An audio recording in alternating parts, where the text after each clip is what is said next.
Hello, everybody, and welcome back to the Tea with Crema. My name is Chris. I'll be one of your hosts today, and I'm joined by my best friend, Emma. Good morning, everyone. Today, we are recording a very special episode because if you remember 360 plus days ago, Emma decided that after 77 years of living with Isaac and being in a relationship, they tied the knot officially in the courthouse in California. Down, down, down, down, down, down, down, down. So it's very, very, very special because it was a long time coming. So today we're just reflecting on what it's like to be married as opposed to kind of married, but not really. So that's the topic of today's episode. But before we get started, we have our tea check. So Emma, what tea did you bring today? Today, I am drinking, I'm going to go with it's from a company called Tea Boutique, because everything's in Japanese and or Chinese. I'm drinking a pineapple dong ding oolong. It's so far very nice. It's said to only steep for 2 minutes, but I decided to steep for longer because it wasn't really tasting like much. Now it is though. So it's been steeping for a good probably 10 minutes now, but it tastes fine. Chris and I were just talking that I might need to drink it a little bit faster because it might get a little bitter. What are you drinking today? Today, I have a red velvet cupcake rooibos, which I'm not going to lie, thought it was going to be gross because it had those little chocolate pieces in it. Again, I still don't understand how red velvet's chocolate, but that's neither here nor there. However, it ultimately ended up being really good. Add a little bit of half and half to it, and it was really nice. It was honestly one of the few times where I was like, this makes sense. I could definitely eat this with a cookie or with a dessert of some sort. Like if I was at tea time, I would order this tea and cake. It was a dessert tea. Mm-hmm. But it was a really good tea. I would order it again. Isaac really likes rooibos as well. That's like one of the few that he really likes. But I think because people normally, they don't ever just do rooibos by itself. Rooibos, I feel like maybe takes on flavors very well. So that's why he likes it. It's normally like the apple rooibos or grape rooibos. That's something I'll have to look into. But it worked out. It was one of those like pleasantly surprising chocolate teas that I would actually drink again. So in any case, diving into our episode about your anniversary. First of all, congratulations. I don't know the statistics, but I know not everyone makes it to a year. Kim Kardashian didn't make it to a year for 2 out of her 3 marriages, so. Boom. Look at that. So you're already there. No annulments here on the Tea with Crema. We don't do that. Because those are for rich people and things I don't have, money. We've committed. But again, just a quick overview. We have a whole episode on the early days of Emma and Isaac's relationships. If you want to check it out, it's one of the earlier episodes, one of our first love episodes. Very cute. It's a very funny story. There's some running and hiding and it's very fun. And their first date was not at In-N-Out. It was at the beach. Let the record show. Yep. As I got it right this time. It was not at In-N-Out because beaches are free apparently. So yeah, and In-N-Out is not. I get it. So the important part is you got married. It's happening. It happened. And before we really get into like what it's like being married, I want to give the listeners a little insight into the wedding day itself. Because we actually haven't really talked about it at all. We talked about planning the wedding and then we've just kind of moved on as if nothing ever happened. Just pretended like, oh, this major moment didn't really happen. So if you want to give us the highlight reel of your wedding day. You know what's so funny is because our episode talking about the wedding day, it was the Here Comes the Bride episode, actually released the day of us getting married. Like I pressed publish and then ran to get my makeup done. So that's kind of a sneak peek of how my day went. It was also such a whirlwind that there's a lot of it that I just don't particularly remember because I left Japan on Thursday I left Japan on Friday. We got out of school on Thursday, left on Friday, flew back to California. We had Isaac's graduation party on Saturday, and then we got married on Monday. So within those first 5 days of us being like in the process of us getting married, it was such a whirlwind and there was so much going on. My sister really did hold down the fort for that entire thing. Like, she really made sure that when I came in, everything was done, everything was prepared. So I shout out to my sister and my brother-in-law for giving us the space to even have our wedding. We were really going back and forth the entire last year before I came back home and planning the wedding of like, are we going to do it at a venue? Should we just do it big now? Should this just be because we're trying to get you into Japan and we need visa papers? Or like, should we just make it small and then 5 years down the line, we'll have like an actual like vow renewal? So we decided to go the route of we'll do an actual vow renewal when we come back home to the States. So this was supposed to just be very small, just our siblings and our parents, 50 people tops. Like, that was it. And it turned out to be a lot bigger. Not a lot bigger, but it was just, there was so much going on that people were inviting people who were not invited. I'm gonna just put the tea out there. Because we had explicitly said, like, no, like, extra family, because we both have such big, what's the word? Extended families. Thank you. Yes, we have I was like, advanced families. We both have such big extended families that we didn't want to leave anyone out because we have so many aunts and uncles that are special to us. And in the process, extra people were getting invited. People were getting uninvited for some reason, who we had never invited in the first place.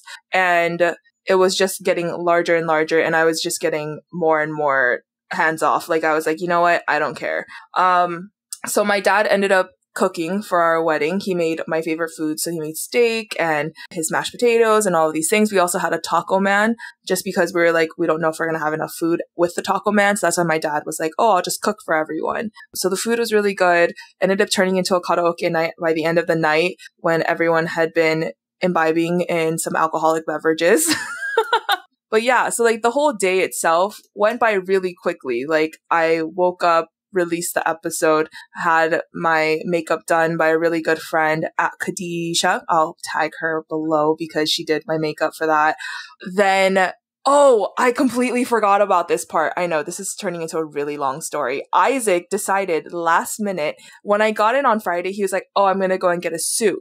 And I was like, why don't you just rent a suit? Like, why do you need to get one? He's like, oh no, I know this lady. And I was like, but like, we don't need that. Like, just rent it. And he was like, no, it's okay. It's okay. So Friday, he had been like the entire weekend had been going back and forth to LA and back to Orange County. That's about an hour and a half drive both ways, just to go and get the suit. On the day of our wedding, I swear to goodness, we had to be at the courthouse by 4:00 because that is what we chose, the last possible time, because we wanted like sunset pictures and, you know, we just wanted it to be cooler when we had the actual reception. 4:00. So we have to be in the car leaving by 3 just because traffic we knew was going to be a mess. And my brother-in-law was taking us. He was our only witness at the courthouse because we didn't want to, at the time it was COVID, so we could only have 5 or 4 people in there. And I couldn't choose between my parents. And I didn't want to tell like, you know, one parent that they couldn't go in versus other parents who could go in and whatever. So we were just like, you know what? Nix that. No parents whatsoever. Only my brother-in-law because he's the only one. He's taking pictures. So my brother-in-law is driving us there and it's 3:00. It's getting to 3:00 and he's like, where's Isaac? And I was like, I have no idea. I don't know where he's at. And so I'm like calling Isaac. I'm like, where are you? He's like, I'm stuck in traffic because he decided he needed to go pick up his suit and he had to get a last minute alteration. And that's something that I still to this day regret allowing him to do because his suit was so poorly tailored. If you look at our pictures, he looks like he has short legs, even shorter than normal. His like inseam was like, it felt like it looked like it was 30 inches. And his pants were also 30 inches. It looked like he was wearing MC Hammer pants because this man decided that he needed a custom made suit and it wasn't even well done. So that is also like, there are so many things though that happened during this time that I'm just like, oh, you know, when we do our vow renewal, I would do that better. Like I would make sure that you just, you know, got a nice suit and we did it right the first time. So we don't have to worry about all of this.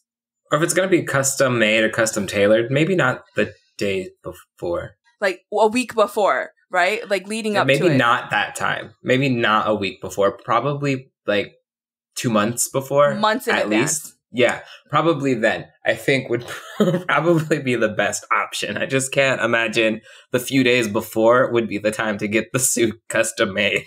Exactly. So like there's still parts of me that really feel like my wedding didn't happen just because like I had some of my best friends there, you know, but like for example, Chris wasn't there because I told him, "Don't come. It's not going to be this big thing." Like, and then it started getting bigger and bigger and bigger, and I was like, "No, I'm stressed." Like now was able to come. My best friend since 4th grade, Sam, lives in LA, so she also came as well. But like there were so many people in my life who I love who just weren't able to go because I went in with the intention of making it a very small wedding. So there's a lot of things that I would redo just to like redo it again. Because I also didn't wear the dress that I had bought, that I had scrambled to buy with Chris, literally the day before I got on a plane to go to Japan. Didn't wear that. 4 boutiques later. 4 boutiques later, Chris wouldn't let me walk out with like a doily dress, which sometimes I just think about you. Just kidding. So, you know, there was a lot leading up to that day, but after it happened, like I just knew that it wasn't going to be about the day. Like if you're getting married for the wedding, you know, then there's other things you need to prioritize. And the one thing I wanted to prioritize was just having my husband in the same country as me. And so I had to just like, there was a lot of things I just had to brush off and not become a bridezilla about, even though inside I was screaming. So sorry. That was a really long ramble about the day of the wedding, about the good, the bad, the ugly. I have a very specific question. Okay. It'll probably be very easy for you to answer. Okay. So in my head, I think it's because I've been watching too much Love is Blind. Oh, no. Uh-huh. But was there even a moment at like the final part of the official wedding part at the courthouse where I'm assuming they still asked about the I do's and all that fun stuff? Yeah. Was there even a fraction of a moment where you were like, Isaac might not say I do, and then I'm going to have to beat him up? You know what's so funny is because leading up to that, like we had been staying in a hotel separately from, normally we stay at my sister's house. So we just decided to stay at a hotel leading up to the wedding just so that, because we hadn't seen each other in literally a year. So I was like, I actually just like want separate time just with you, just to kind of like really recenter ourselves. And the night before our wedding, I actually looked at him and I was like, if you don't want to go through with this, I need to know now. Like, I need to know today, because one thing that's not going to happen is divorce, because it's expensive and neither you or I can afford that. So I need you to be like very sure. And, you know, not after not seeing each other physically for a year, like I was like, it's okay if you say no, like we can just like postpone this and you'll just stay in the US and I'll go back to Japan. And he was like looking at me and he was like laughing and I was like, no, I'm being serious. Like, I need to hear validation from you right now that you're like ready to get married, because this is not something I take lightly. Like, literally leading up to it, I was like, you know, you have an hour to say no, right? Like, I just wanted to give him that option to opt out. So he could never say, oh, she trapped me. No, like, you need to be very sure. So there was parts of me that was like, oh God, he's going to be like, he's not going to sign the papers. Because the way it works when you go to the courthouse, if you're not familiar, is you go to the courthouse, you sign in. So we had to make appointments because, you know, COVID. You sign in at the registrar. They call you over. They kind of have you like read through all of your documents, make sure all the spelling is correct, which, by the way, legally, Isaac's name is incorrect.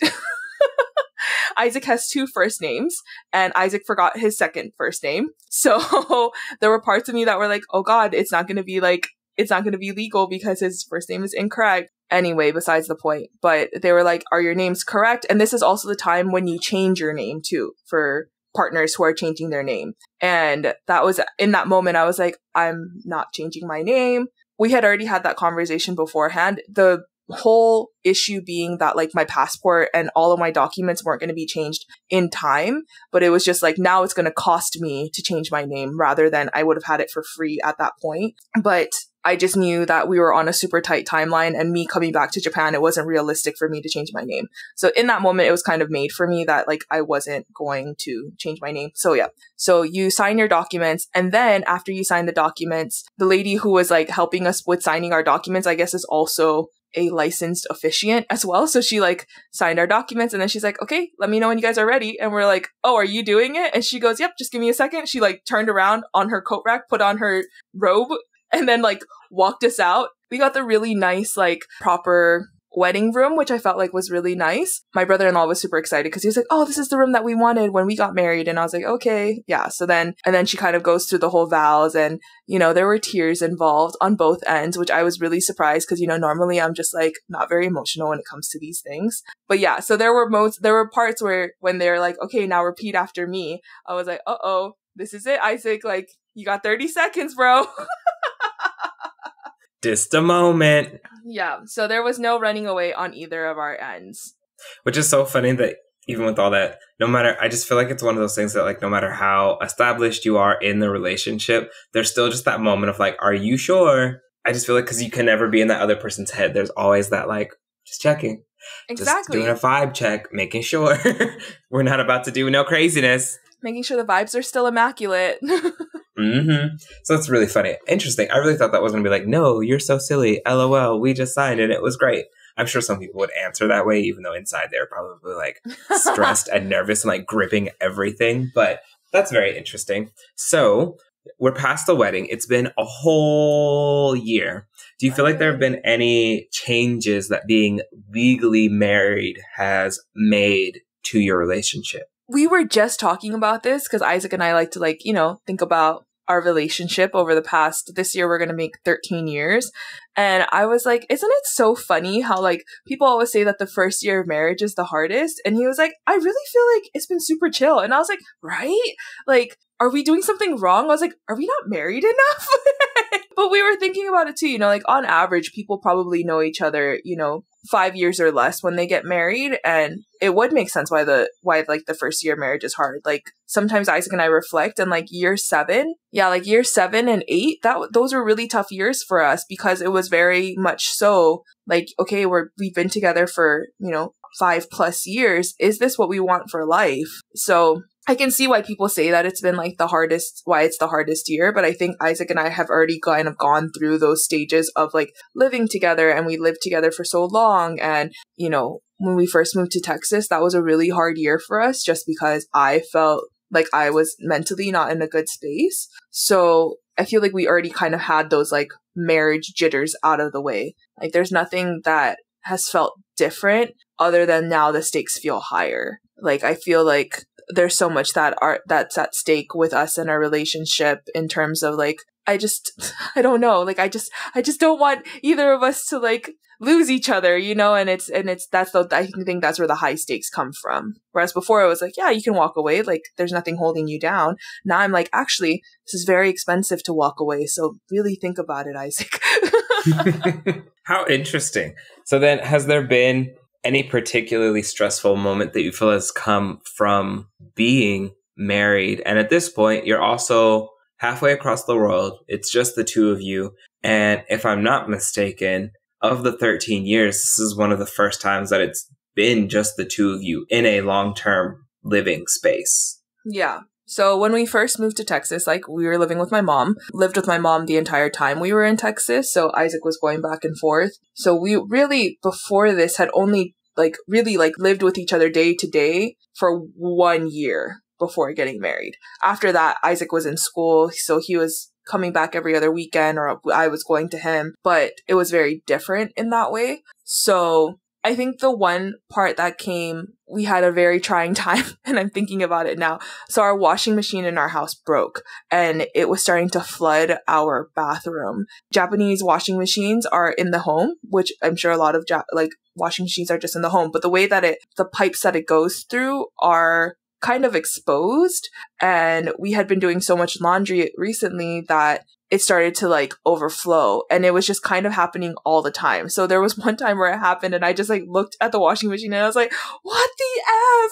And I was like, it's okay, it's fine, we'll like work through this. So he like went in, was scooping water into the bathtub. I was like cleaning up all this like mess, and then we realized it was because the lint traps in the washing machines in Japan, they aren't movable, like removable. And it's all in one. So it's a washer and a dryer all in one. So it's not two separate contraptions. So there was just like this huge lint blockage, and that's what caused the thing to overflow. But after it happened, we kind of like looked at each other and we're like, oh heck yeah, we just did that. Like, and we like fist bumped, and I was like, yep, moving on. I was like, anything else, handy manny? Like, do we need to fix anything else? Like, we got this at this point. So that was kind of one of like the more trying times where I was just like, oh, like we can't afford to get it fixed. Like this washing machine was super expensive. I don't know how to like communicate if like a plumber needs to come in and be like, it's wet, like help. So there were so many times where I was just like thankful that Izak was here, because I was like, this has never happened. I was like, in the first year that I was living here, this never happened. This was never an issue. So, you know, really trying to like problem solve and work through that was really interesting for us as a relationship, because I was like, you know, we're going to have to make it work. Like, we're literally the only people here that, you know, are our closest family to each other. When the yen took a really big plummet, that was pretty hard on our relationship too, because Izak was, you know, what do they call it? Like invisible labor, right? Like making sure that the home is taken care of. So he was like really on that end, making sure that, you know, dinner was cooked, making sure the house was cleaned and all of these things. And the yen decided to plummet, and my salary was just not enough for 2 people. So we really had to like scramble. And I was like, okay, like we're really going to be like top ramen, like until payday, because things we can't be doing is wilding and going out and, you know, really looking at our finances. So this was also kind of, we've had conversations about financials before, and I felt like that was really important for him to understand how much debt I was in and to know how much debt he was in, because we had to be really transparent about that. And because I was the only one working, like supporting that and making sure that we were making our payments on time. So I think that was one of the more difficult conversations, because maybe it's just like Pacific Islanders, or maybe it's Americans are so like hush hush about those things. So really normalizing the conversation of like, this is our budget. Like you can't go over this budget. You know, staying under would be ideal, because that would give us more, you know, wiggle room, but also understanding that like fruits and vegetables are getting super expensive in Japan. So like, what are some alternatives? Can we go frozen? Can we do this? Like, and really working through that, I felt like was one of the more trying times in our relationship. Did I even answer the question? Probably not, but that's okay. No, I'm just kidding. You did. I like lost myself in the sauce as I was going through that. So really talking about all the stressful parts. It's really great. It's fine. I do that on purpose so that we can get to the best parts later. It's totally strategic. You're making me question my marriage. No, it's like, wait a second now. No, it just sounds like all the things that it just happens with people that are in relationships. So it's not like there's been any particular moment where you're like, you know what? This cast iron skillet would look really good upside your head. And you're just like, no really angry moments that have really taken over, or you're hiding them from us. Gotta go get Izak. Gotta check in. Hey, how's it going over there, buddy? Big old bump on his head. You know, I haven't seen him on the podcast recently. He's here. Just kidding. He's here, I promise. So do you think that, because like there's living alone, which is just like, you know, in your own personal space. And then there's living alone, which you two are doing, which is by yourselves halfway across the world. So do you feel like that has helped with overcoming some of those conversations and obstacles and challenges? Or do you think that sometimes it has exacerbated that stress and like the worries and the conflict? I think living alone in Japan, right, when it was just me that first year, was really more about testing my like independence, because I had been so used to, you know, calling you up and being like, hey Chris, let's go to Target, or like, hey Chris, do you want to run errands with me, or like talking to my mom and being like, hey, do you want to like go and do this with me? And that really tested my independence. So having Izak come in was actually more of almost like a shift for me, because Japan had become so much of me independently that I forgot what it felt like to be here by myself, you know, and I forgot what it meant, like telling Izak to hop on the train and come and meet me for dinner, or telling Izak to like, hey, can you like go to the store and do these things? Like he was feeling so much anxiety, like getting on the train, because he was like, I just keep getting lost, you know, and I, you know, hop on the wrong train and I'm going the opposite direction. And I was like, I don't understand. Like, I did this for a year. Like, how can you not do this? And so giving him that grace though afterward, and realizing like, actually, no, this is really tough. You're right. I'm sorry. Like, I didn't mean to get frustrated with you. It was just, I forgot what it felt like to have to try and figure things out. But definitely it's helped with, you know, I am a little bit more introverted, but Izak's definitely helped me become more like adventurous and be like, hey, like, let's go try this new place, or like, let's just hop on the train and just go. And I'm like, okay, but where are we going? And, you know, he's like, well, let's just go and we'll stop off and we'll eat lunch wherever we stop. And I'm like, okay, you know, so that's been really nice. But I think he also like leans on me in that aspect of like, okay, are we getting on like the right train? Because I'm definitely the one that's going to ask, like, I don't think we're going in the right direction. He's like, no, I think we're fine. And I'll like look at my phone and I'm like, no, we're clearly going in the wrong direction. So he's definitely more adventurous, but he's, you know, still a little bit like wary of getting on the trains. Now he's been commuting to work, so he's a little bit more familiar with it. But yeah, definitely when he first came in, it was me having to reconfigure my life to make Japan also fit for Isaac, because I had become one thing to me, but like there were so many things that as a couple I wanted us to do together and like see together. So yeah, that's been a little bit of a shift, but it's definitely helped me because I'm so much happier now with him being here, and like seeing him every day has definitely helped with my mental health. So, and then just as a side tangential note, because at this point I think we've had 3 or 4 episodes talking about how sometimes people overshare with the advice that they try to give you. So do you feel like being in Japan has also kind of helped mitigate some of that unsolicited feedback that people love to give about the right times to do things, or how to do things, or what your life should look like? No. People still offer. People still offer it. FaceTime, I think, has kind of helped with that. Also, I think it doesn't help that Isaac's siblings in the US continue to pop out babies. And so they're like, okay, it's your guys' turn now. And we're like, nope.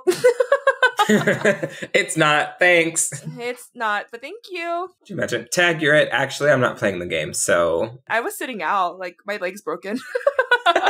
It's so funny because at my school in the 5th grade team has been constantly getting pregnant for the last 2 years. And they're like, we don't know what's in the water. Also, it's funny because their building is kind of detached. It's part of the new building of the school. So there is like a separate tap. And I was like, I don't know what's in that water, but I'm not drinking it. I'm not washing my hands with it. Don't even bring it near me. Don't splash it on me. It's contagious. There's a contagion in this water. So no, thank you.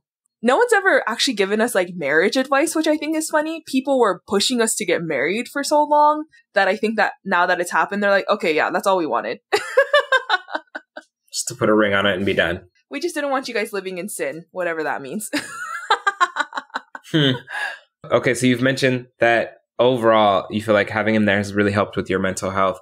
But do you have a few highlight reels, some fun things that you have done together since y'all have been married, either in Japan or, because you really weren't married in the States for very long. It was maybe like a month, and that was a weird time to be married. But since being back in Japan, what have been some highlights of the married life? Some highlights have been just like taking him to my favorite restaurants. Hiking with him has been really nice. And then at the same time, because I was hiking by myself, like learned how to be really independent. And for some reason, when Isaac comes around, I kind of like, what's that word? Like when you like... Regress? Yeah, I feel like I've regressed when Isaac's here, because there's so many times where I'll be hiking and I'm like, oh my God, my pack is so heavy, as though I don't hike regularly with like 50-pound packs. And I'm carrying like maybe 10 pounds. And I'm like, I can't carry this. And I'm like, what is wrong with me? Like, I know how to do these things. And, I'll like complain and stuff. He's like, do you complain this much on your normal hikes? And I'm like, no, because with you, I know I can bail out. Like if I at any point am like, oh, let's go back down the mountain, you'd be like, okay, yeah, whatever. I was like, but if I'm with people, like I can't just say, hey, I'm going to go down the mountain. Like, no, I have to like suck it up and, stay in high spirits. So there have been some times where I'm like, oh, you really do get my ugly side of hiking.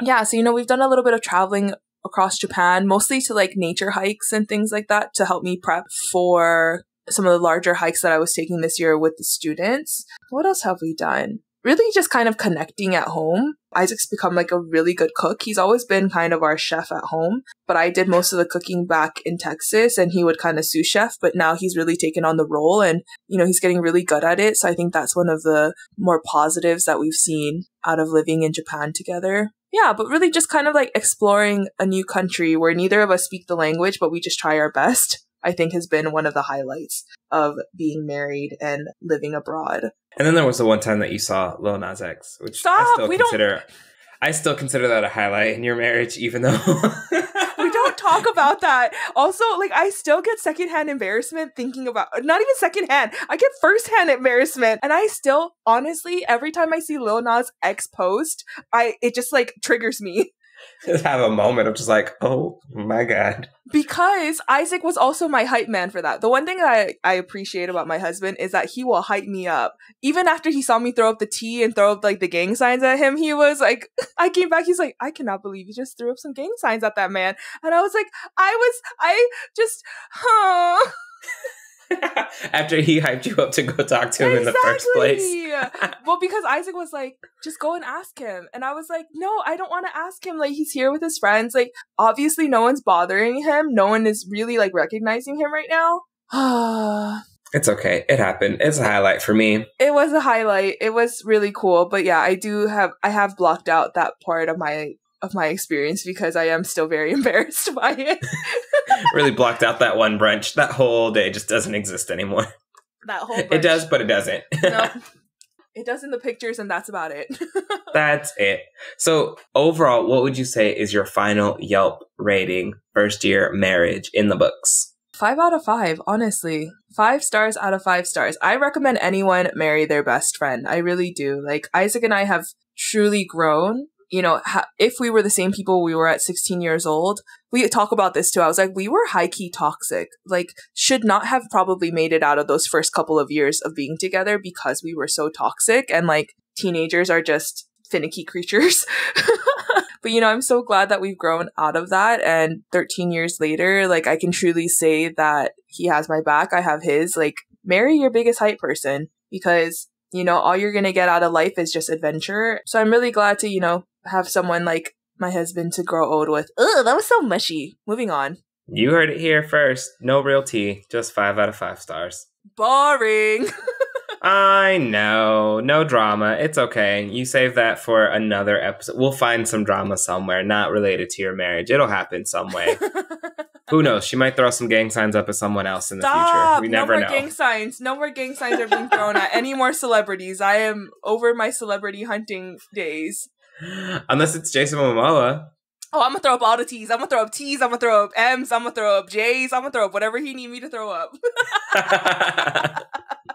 Good times. Any final thoughts that you want to share? If you are going into marriage, only thinking about the wedding, but not thinking about your marriage afterward, maybe reconsider getting married. Well, that's very interesting. It's also probably very frugal advice. Weddings are expensive, so just really consider what you're doing this for. Right? Okay? That's exactly. Well, with that, it is time for our rapid fire question. Emma, what is your rapid fire question today? Okay, if you were to write a book about one of your special interests, what would it be about? Man, I have a lot. I was like, you have a lot of niche interests. I know. I could write a cookbook. I could write a book about dinosaurs. I could write a book about plants. I could write a memoir. I could write a book study about book clubs and how not to start them. I could write a book about starting a podcast. So I could write a book about a lot of things. Can you pick one? They gave you $1 million as your advance and said, write a book about your special interests. I think the thing that I would probably enjoy the most would be writing about dinosaurs. I don't know what it is. It's just been like since a childhood fascination, but just it would be fun, especially if they were like, you also get to go in a time machine and then go study the dinosaurs and then come back and write what happened. I wish I had a time machine. Dinosaurs. I too also have very niche interests. One of them being the royal family, and I hate colonization. It really is one of those like things that I've had to unpack with my fascination with the Windsor family because, you know, they're out here just being racist and colonizing things for no reason, honestly, other than to just exude their power. So probably not them. They have enough books written about them. I recently come across the show Narcos, so I've been really into that too, but I feel like that might get me killed if I write any type of book about that. So maybe not that one either. Hiking as a big girl. That would be my one thing. Trekking as a big girl. What to wear, how to not chafe, what to pack, where to go, who's nice about it. That would be my book. I'm sure that could be a real book. I feel like that's real content. And so you could probably actually quit your job and just go hiking around the world as a big girl and be like, these are my experiences. Boom, done. Nailed it. Literally, just put it on TikTok, put it on Instagram, write about it after you're done, and then you retire, and you've done it. Could you just redact this entire conversation just in case that's my $1 million idea? Could you imagine? And then like 5 years from now, someone does it? No, I'm doing it. I'm doing it this summer. It's copyrighted. No one can take it. Hiking while big? Something. Okay, well, come up with a cuter title because that's... Big girl hiking? Big girl trekking? You got it. It's okay. You keep workshopping it because Okay. those weren't it, but Okay. you just keep working. Today's question comes from the big book of questions. It had to do with me pretending that I do numerology. So I just took the magic number of your anniversary day and got the number 10. And question number 10 is, what comforts you on bad days? Oh, I've been having some pretty bad days recently. And the thing that's been comforting me is that my husband knows the snacks and food I like. There's been a couple of times where I've just like been so stressed out and he'll just come back with like a bag of popcorn and a Coke, and he's like, here you go. And he'll just kind of like push me on the couch and put me under a blanket. And he's like, you need a break. I'm like, I do need a break. You're right. So I don't know if it's my husband or if it's the coziness or if it's the snacks. Could be. It's just all of the things happening all at once. Maybe that's what it is. The combination of the three things. I think so. What about you? French fries? Like really good French fries? Facts. A really crunchy French fry. Perfectly salted. It don't have to be super crunchy, but like crunchy enough. Or like a really well done flavored French fry. Like an actually well done cheese fry or a well done garlic parmesan fry. Facts. Just like an actually, just really good fries. You know, it's that. Or sometimes there was like a few weeks ago, where I just really wanted a slice of cake. Not a whole cake, just a slice of really good cake. Did you get it? No, definitely did. But I think overall it's probably foods. Because I don't know what it just, something about it just really releases the happy things in your brain. It's the dopamine. That's what it is. You know what doesn't make me feel good on bad days? What? Running.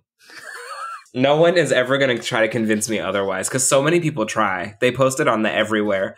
Oh, if you're feeling bad, go for a run. It has never made me feel better. And I love that for people, though. I love that's what like triggers your serotonin and your dopamine to make you happy. That's just not going to be it for me. And that's okay. I do feel good after I lift heavy things, but like, no, running will never be in it. It would never be in the cards for me, is what I've noticed. I recently played in a kids versus staff soccer game, and I was like, wow, this is a lot of running. I do not recall doing this much running, but I also was, a decade younger.